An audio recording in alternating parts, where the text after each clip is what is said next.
เอาสบายดียายสบาย ส ดี บายสบาย โดยเจอกันอีกแล้วเนาะ เด้อ สิหนึ่งเข่ายังอันนี้น่ะ นึ่งข้าวเพิ่นมาเด้อ โอ้หนึ่งเข่าสู่สร้างนี่บ่ เด้อ สิได้ยังสู่สร้างกินบัดนี้ปลากระป๋องหรือว่าของกินนี่แหละเนาะกินไปตามมีตามเกิดนั่นแหละ นี่จำเกิด โดยนี่เด้นี่ กินน้ำกันนะ แม่นอืม สั่งเวียงเพิ่นมาเฮ็ด มาเฮ็ดสร้างนะเพิ่นยังยากสร้างแท้ โอ้มีสั่งแท้สั่งร่องอยู่บ่เดี๋ยวนี้ สร้างดีนะสร้าง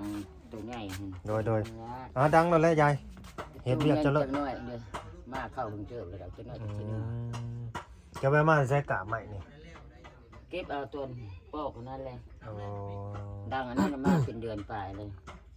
ถ้าแม่นอยู่ใกล้นี่ใช่ไปเอาอยู่ในหน้านะบ่อึด โอ้ พื้ ย น บ่มีอันสิดัง พื้นอยู่ในหน้าบ่อึดเพราะว่าบ่ทำบุกเบิกกันนะพี่น้องเอ้ย แม่น 6 เฮกตาร์น่ะ พูน ป่าน่ะเด้ดงผู้ดงขี้เหี่ยเจ้าเคยไปหาเฮ็ดบ่แถวน่ะ โง่แล้ว นั่นแล้ว นาทีนี่ไปฮอดผูก คอยบุกเบิกเบิดแล้วฮะ ตาดหอดตากหายอันนั้นได้ บุกเบิกเบิดแล้วเดี๋ยวนี้ ซ้ำชิดังเนาะ ซ้ำ ไม้ สิดัง ปีดไม้ป่ายไม้ โตไตเนาะเขาเอาไปเผาถ่านฉะนั้นแล้วเนาะ บ่มีคนไปเอาใด บ่มีเปลือกมันไก่บ่ มันไกลก็แม่นเขาก็ อืม แบบว่าคันเฮาขายเขาก็ ชื่อทึกๆนั่นแหละ ซื้อถือๆก็ได้แต่ว่าเขาบ่อยากซื้อนะ มันไก่เนาะ แม่น อันนี้ก็ขายไป ขายไปแล้วหนึ่ง ดินบ่ บ่ไม่นั่นแบบ ไม้รถ แบบเขา รถนินไปบุกเบิดเอา แม่นๆเขาบุกเบิกเป็นแล้วแหละขายแต่แล้วหนึ่ง เจ้าบ่ได้เผาถ่านพะยังบ่บ่าวลาว บ่ยาเลย เพราะว่าตัวใดเงินจะได้เผาถ่าน ได้แล้วคันเอาเฮ็ดได้มันน่ะเฮ็ดบ่ได้หั่นติ มาส่งชอบชาวไปเขามาขาย30 แม่ 30 มันเฮ็ดบ่ได้หั่นติ เฮ็ดบ่ได้เนาะ บ่มีเวลาเฮ็ด แม่นไปถึงก็แย่ เฮาบัดบ่ได้คอยอยู่เฮือนแต่ละมื้อ ไปอยู่เนาะ ไปส่งลูกส่งเต้าไปเรียนอยู่เซโนอีกแล้วก็ออกแม่นแล้วก็ออกไปถ่ายคลิปนี่แหละ3 โมงจังกลับมาเนี่ย แล้วมาหับเขาจังได้มาเฮือน เต็มที่เต็มน้ำมูกน้ำมันเนาะรถใหญ่นี่ แม่นเต็มที่เลยผม เต็มที่น้ำมันเลย จนท่อเขาจนอุกและตายโลดว่าเฮ็ดในได้บ้าน กิจ เนี่ย เก่ายังใคร สิเฮ็ดในได้น้อมาบ้านเนี่ย ถ้าเห็นบ่อันมอดดอกบ่บ่อยบ่เราอันชื่อมื้อนั้นก็ล้านหนึงชื่อน้ำมันฉลุ2 มื้อหนึงเรียบร้อย มีแต่เถอะมันเติมคือโหลดข่อยคือกันได้เติมเทื่อละล้านในเดือนนี้นะ อ้าวก็เดียวนี่แหละ อืม เรานะ เทื่อละล้านแต่เก่านี่500,000พี่น้องเอ้ย จะเข้าแบบนั้น บ้านนี่500,000มันบ่ขึ้นดี เบาดีก็จนบ่ได้ขี่รถแล้วขี่แต่รถจักร เดือดร้อนกันไปเบิดเนาะ ปกติเราจะขี่แต่รถใหญ่ เดือดร้อนไปเบิด ก็น้ำมันเนาะลูกเต้าได้ครอบครัวได้เนาะ ไปทางใดหลายล้านใส่ จักไปสิได้ละ เอามื้อวานนี่คือว่าไปตามร้าน ตามมาแล้วผัดมันว่า คือว่าสวนกันอยู่แม่ใหญ่กับร้านน่ะ เอาโมเห็นมันนะแล้ว อืม เขาในตาไปเห็นเนาะมันว่าบอกมันเมื่อเอาโคมเนาะปัญญานมันถิ่มโคมมันในโคมใหม่ๆนะ เลย เขาจะเมื่อเอาโคมมันว่ามันก็ย่างมันว่าปฏิเพิ่นนำหลังเพิ่นบ่เห็นมันมันชัดเข้าบ้านผมวันนี้ถ้ามันว่ามันจะเอาโคมมาไปเห็นแล้วก็เมื่อละพุ่นละเพื่อนนี่ได้พันพุ่นละ เลย สร้างอยู่นี่พันพุ่นละ ยอมเลยเอาโคมมาเพิ่นไปเยื่องหามันอีกได้อยู่บ้านน้อยฮะก็เนี่ยบ่เห็นเด้อของมันว่าสิเมื่อจนดึกจังได้มาคือนี่โอ้ยจนยังตายยากเป็นทางขนุน เจ้าน่ะบ่ เอ้าในตาบ่เห็นเนาะยังโคมมันได้โคมเขาบริจาคให้ มามื้อแรงมายามมื้อแรงมื้อวานนี่บัดเห็นมันเล่นอยู่นี่ว่าน้องแต่ว่าบัดอันแม่เฒ่าน่ะไปตามร้านว่าซั่นร้านจะมาแต่ทางใด บ่มันว่าเขาสิมาบ้านน้อยบ่เห็นมันมาแล้วก็ห้องน้ำหลังหั่นน่ะทรมานนะยังว่า อืม จังว่าเจ็บเจ็บไปถึงช่วงนี้แล้วใครในคอยก็ได้ช่วงนั้นแต่เฮ็ดเรือนแต่มานี่เฮ็ดหันนี่เพิ่นกินเพิ่นชื่อหยังมากินน้ำกันนะจังว่ามีแห้งแน่ อืม ก็คือจะก้าวกับผ้ากระต้าแล้วหั่นน่ะประเทศอะไรเด้อ บ่ได้อยู่ดอกเนาะ โอ้ยผ้ากระต้าอยู่คนทางกับหูรถ แม่น เมื่อยลังมือได้หาบ่ได้กับผู้ละแคมป์ผู้ละบ่อนอยู่แต่เก่าผู้ เด้ ละ มันมาเลย บ่อยู่แต่เก้าคนเขาก็อันนั้นให้เบิ่งในหน้าเพิ่นนะลูกอย่าไปหน้า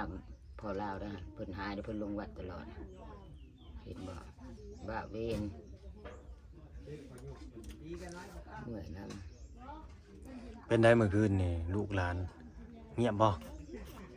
หมู่ครูเขามาเล่นไลน์อยู่บ่ เต็มที่ อ๋อ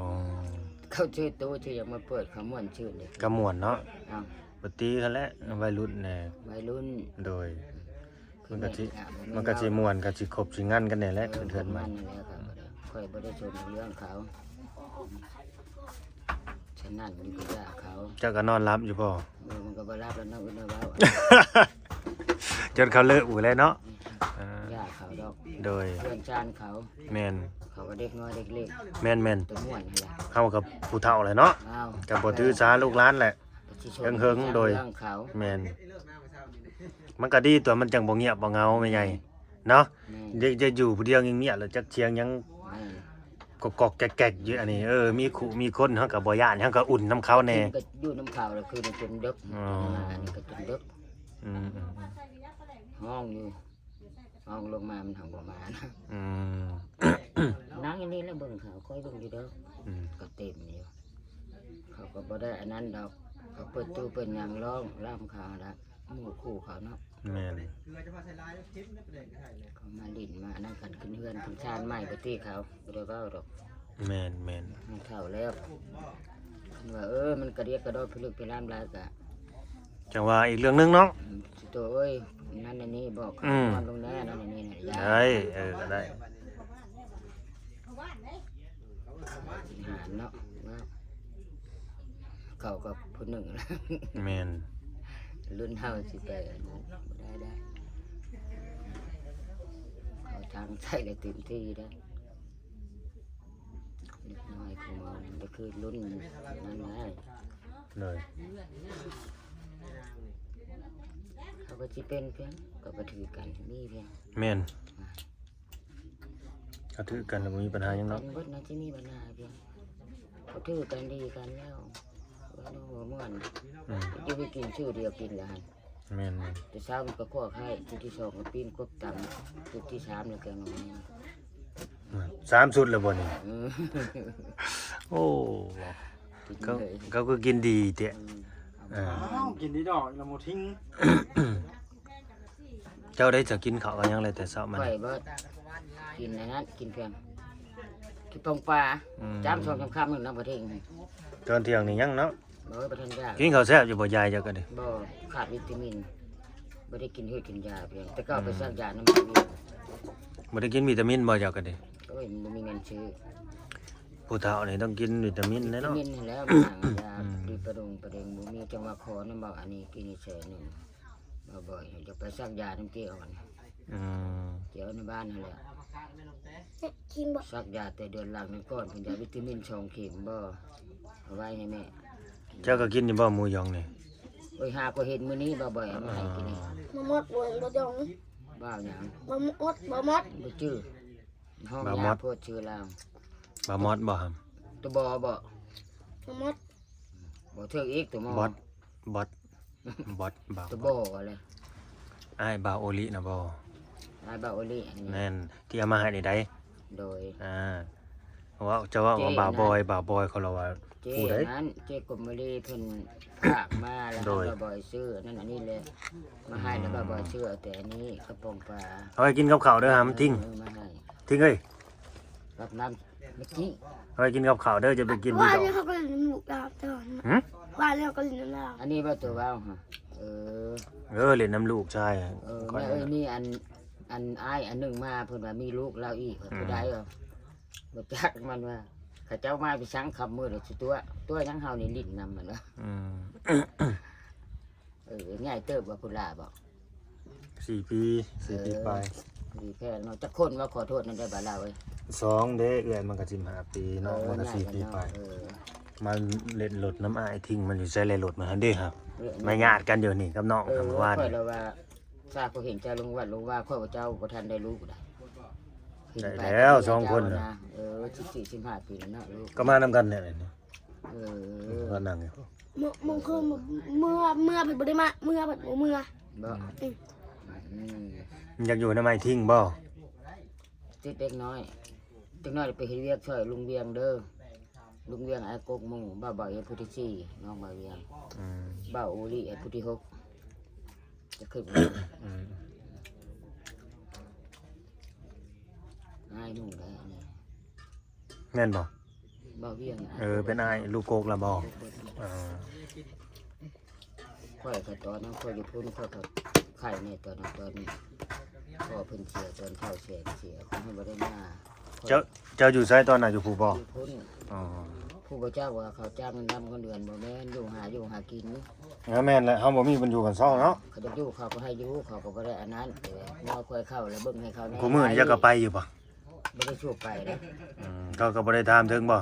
เขามาหาเจ้าอยู่ บ่ได้มาเขามาแต่ตอนตัดอ้อยพุ่น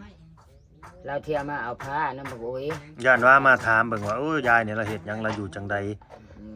แล้วไปหากินหาหยำจังใด เราเห็นเบิ่งแล้วนะเราก็เบิ่ง เนาะ คือกันเบิ่ง เบิ่งแล้วว่ามีการช่วยเหลือเลยเนาะ มีอย่างเล่าเขาให้ฮู้ว่าเนี่ยเขาติดตามอยู่ตลอดช่องเบาอันนี้ ว่ามีการช่วยเหลืออะไรเนาะ เขาก็อันนั้นคันว่ายามเวียกยามงานเฮาเฮ็ดแล้วเขาไล่ให้เงินนะคือตัดอ้อยน้ำอ้อยมีหน่อยแล้วเขาไล่ให้ อืม เขาบ่ได้เฮ็ดแล้วเล่าก็หากินนะเขาก็ดีอยู่เขาบ่ได้ทิ่มไปป้าดอก โดย เนี่ยผัวก็ตายอยู่หั่นเด้ แม่น เป็นอย่างนั้นเด้อเขาก็ดีทั้งผัวทั้งเมียเขาทั้งลูกทั้งเต้าหั่นล่ะ อืม อืม ก็ดีสำนั้นแหละเนาะ เขาก็ดีทำนั้น คนเฮาก็ซอยกันสำนั้นแหละ ไปอยู่แคมป์ไปจะเข้าไปตายในหันมันตายอยู่แคมป์มันแม่นว่าดอกจุ๊จะหดหูหดหน้า โดย มันดุมันเดียว ก็ได้เลยหีบเมมซบเมมเงินคำกินทาน อืม อันนี้สิได้เพียงแนวตัวออกวิทย์แหละจะออกบ่จะตายนะฮะ บ่แล้วแคมป์ก็จักเป็นแนวใดเดียวนี่ โอ้ยมันห่างบ่แล้วนะ อ่ะ บ่เป็น เป็นแนวใดคือเป็นแนวนั้น มันเป็นในผู้ควบคุมนะฮะแล้วก็สิอยู่ได้ อ๋อ ตอน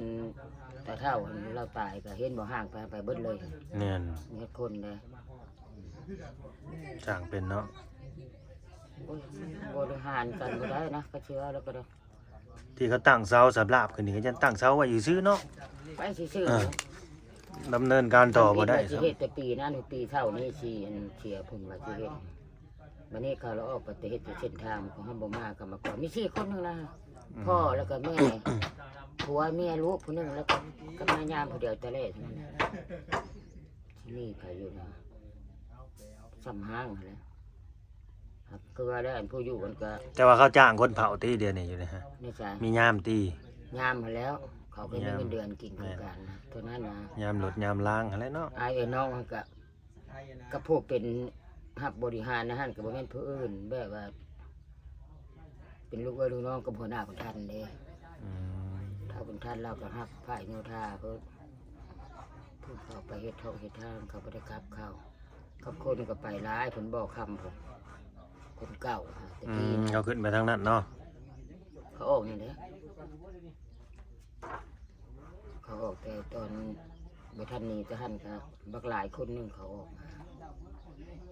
เจ้าก็บริหารบ่ได้ แม่น คนกูมือนี่เขาแห้งมีระดับบ ริหารบ่ได้หรือว่า บริหารบ่ได้ หรือว่าเขาบ่ได้เงินบ่จังใหญ่ ได้เงินวันที่12 13 และออกเนาะ สูงชุดวันที่15 อืม เพิ่นเบิกโดยจ่ายชาอยู่นั่นก็3-4 ปีเพิ่น โอ้ เนาะก็ฮู้เลย ยันว่าแบบว่าเงินบ่ตรงและเงินออกช้าแน่นี่ บ่หัวหน้าคุณท่านบ่ได้ยากเก็บเป็นนี่เพิ่นให้เอาไปโรงหมอเสียเครื่องค่าเพิ่นเสียให้แต่เท่าที่เอาไปเข้าคุณหมอกลุ่มมันเท่าใดคุณหมอเลยเก่าเราติดค่ะมันไม่ใช่ธรรมดาแล้วแล้วเขาคนในนั้นนั่นบริตับไปสั่งเราชิ้นย่างคันมันอยู่ในหันโยมก็ได้เลยเงินไปสั่งก็ได้อันนี้ค่ะคือว่าเล่าเองเห็ดใช่เล่าเอง อืม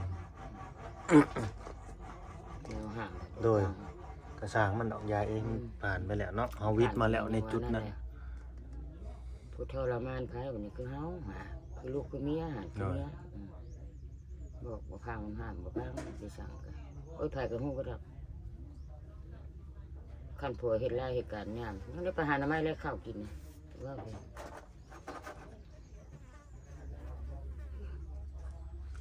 คือว่าก็ขึ้นฮอดนี่แหละขึ้นฮอดในผัวเนาะเอากันมาจน3-40 ปีแล้ว โดย ลูกก็อึดกระเดาะ มีลุงเต้า ลูกอึด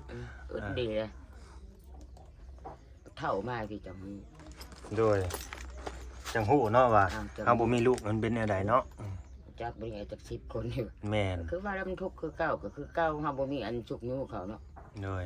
เฮาบ่ได้ห้ามได้เฮ็ดก็คือเก่าคันผู้มันสิคูณผู้เดียวมันก็คูณ แม่น บุญเฮานะ ก็แม่นอยู่หักเสี่ยงเด้ผู้เดียวก็ดีกันมีจัก10คนนี่ห้วยมันน่าสิมีเด้อผู้ใดผู้หนึ่งคูณเฮาอืม เอาพื้นมันอาจจะคายในใจตะกี้ว่า โดย จักไปนี่แหละเอาพื้นไปใหญ่ผู้เขาลาดไปเวียงผู้ดวงพ่อบอกพ่อบางผู้ลูกอะไร อืม 8 ปี 9 ปี 10 ปีจังมาเฮ็ดหน้า บ่มีผู้อยากอยู่เนาะ บ่สองคนแก่โอ้ยเอาไผก็เบาเบิดตอนน่ะก็ว่าตัวเองก็ได้แล้วไปน้ำผัวเนาะอ้ายน้องไปทิ่มปะค่อยได้ชั่วได้ อืม ลาเว้ยคนมันคือชีวิตค่อยย่ามันค่อยคือกรรมค่อยเวรค่อยพูด แม่นนั่นแหละคิดแนวนั่นแหละบ่ต้องคิดหยังไรดอก บ่ได้คิดหลาย คิดว่าเป็นกรรมเฮาหั่นแหละ หน้าหาบกระดอนคนกระเรื่องค่อยนะอยู่สนุกสำบายแล้วเพิ่นยังออกเฮ็ดเวียกเฮ็ดงานกันจักสิออกไปตายอยู่ทางนั้นสิว่า แม่น พังคมผัวเพียงบ่ได้งับไปหน้าเพิ่นลูกหน้าพ่อเรางับไปยังว่าไปสร้างเขาห้ามบ่เรียนไม่ได้คนมีคนสั่งเบิ่งหาไปนี่แล้วจำนี้มันช่วยเหลือเบิดแล้วนี่บ่ได้น้ำห่อให้คนเมื่อยแต่บ้านน้อยมาบ้านใหญ่มันก็ไกลเติบมันค่อยย่างนะแต่มือสองลูกก็มีที่บ่ให้คนเมื่อยบ่ ก็นำบัดนำคนไปเนาะ โอ้ยมัน จะ เห็น สิไปเจออยู่ไส บ่คันมันนุ่งเสื้อแดงเสื้อหยังก็จื้อเสื้อเหลืองเสื้อหยังมันทิ่มไปแล้ว เอาหรือบางทีถ้ามันเลียวเห็นจำบ่ปบบ่ลิจะบ่ มันรีบแล้วก็บ่เห็นแล้ว น่ะ บ้านมันยืนอยู่ก็ถามสิโตเห็นเที่ยงบ่ก็ได้ว่าสิได้บ่ก็เบิ่งมานี่แหละอืม มันถ้าบ่ป้าเห็นมันตรงมามันก็ขึ้นลีแล้วเลยเจ้าน่ะก็ลอกอะไรบ้านนี้นะพอใดก็บอกแก้วว่าตัวจูทรมานล่ะถ้าพังข้าวแล้วอย่ามันตายเนาะไปผักเขาเป็นบอกนั่นนี่ไผ อ๋อต้องเบิ่งใกล้ๆเนาะคันไกลจังน้อยซ้ำนี่จะบ่เห็นแล้ว บ่จะกิน อ๋อเบิ่งบอกแล้วว่าเป็นไผ แบบมันมัวตานี่แบบค่อยนี่นะอันงานหนึ่งนี่นะพอเป็นงาน4-5 เดือนมานี่ก้าวก็ได้แบบนี้ดอก อืม เด็กไปหลายว่ามันจมมันฮ้อนนี่เด้บ่ลาว โอ้ อยู่น้ำแดดน้ำหยังอันนี้มันตายแล้วบ่ค่อยนะ อย่ามันตายตากแดด มัน เนาะ เลยอันนั้นเป็นเลยตาแสงมือแสงตาค่อยนะ อ๋อ บ่มีนั่นนะ อ่ะยายเพิ่นก็สิดังไผหนึ่งเข้าวนี่ เออตัวหน้าที่1ข้างนะ สู่สร้างกิน แม่น สร้างก็เริ่มมาลงมือแล้ว อุ่นข้าวเย็นยันบ่พอ แม่นโดยเอ้าสำบายดีเด้อแม่ สบายดี ใหญ่โดยอยู่ดีมีแห้งเด้อ สาธุจนสาธุให้คิดให้คิวน่ะ โดยเพิ่นอยู่ดีมีแห้งพี่น้องเอ้ยนะเฮาก็สิได้ จบคลิปกับบ้านในหนังรายการปวดแขนปวดขาเด้อ คืออย่างคือเท่าแท้ มึนหนังลายละมึนอันนี้ผู้แกงหน่อไม้นะ พอดีแล้วนี่ อ๋อ ชิมพี่ยามพี่ยามชิมน่ะชิม ผู้ซิม แล่ดิ้นออกมาเนี้ยยามชิมมันจะได้รสชาติเป็นว่านะ ซิมนั่นนี่มันก็บ่คักนะยกหม้อซิแม่ เอาเฮ็ดได้ใด เป็นไง เฮ็ดได้ใด ขาดยัง เอาให้น้องเคยชิมก่อนเอา เพียงก่อน ชิมก่อนได้ แล้วพอปลาแดก มันต้องละลายปากชิมช่วยกันนะ เจอพวกคานมีดเลยบุพอเกลือคนนี้บ่นั่นดิมาเดี๋ยวพอเกลือใช้เวลาได้กินเมื่อไรพอแล้ว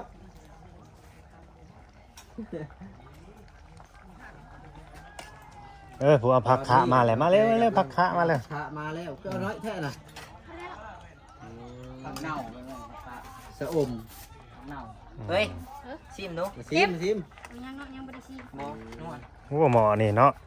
รวมแรงรวมใจกันขนาดเลยหมอ แซ่ นี่ บขนาด แซ่บ ตามพี่น้องชิมใส่กันลากเล่นยาวๆมันยังได้รสชาติพอเกลืออีกไหม ลงเลย เอาบอกรสชาติได้ไหม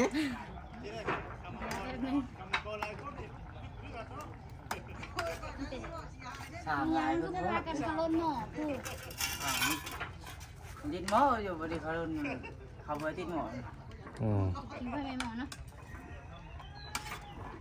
แล้วกินบ่ได้กินข้าวเบื่อ ใช่ไหม พี่นามาพี่ซิมบัดนี้เป็นจังได๋ ใช่บ่ ประเด็ก ก็ได้ก็อยู่ บ่พอประแดก ผู้ใดซิมก็ไปในหนึ่งเลยบาดนี้เอ้ามันสิออกมาเป็นแบบใดตอนสุดท้ายบาดนี้ เข้ม รุ่นตอนสุดท้ายเด้อพี่น้องบาดนี้ว่า เข้มมีแต่ใช่บ่นี่ เป็นจังไดบาดนี้ ก็ใช่เกลือนั่น เกลือก็ใส่ไปแดกก็ใส่เอ้า แล้ว ทั้งแซ่บทั้งเค็ม เข้มนิดนึงเอาแล้ว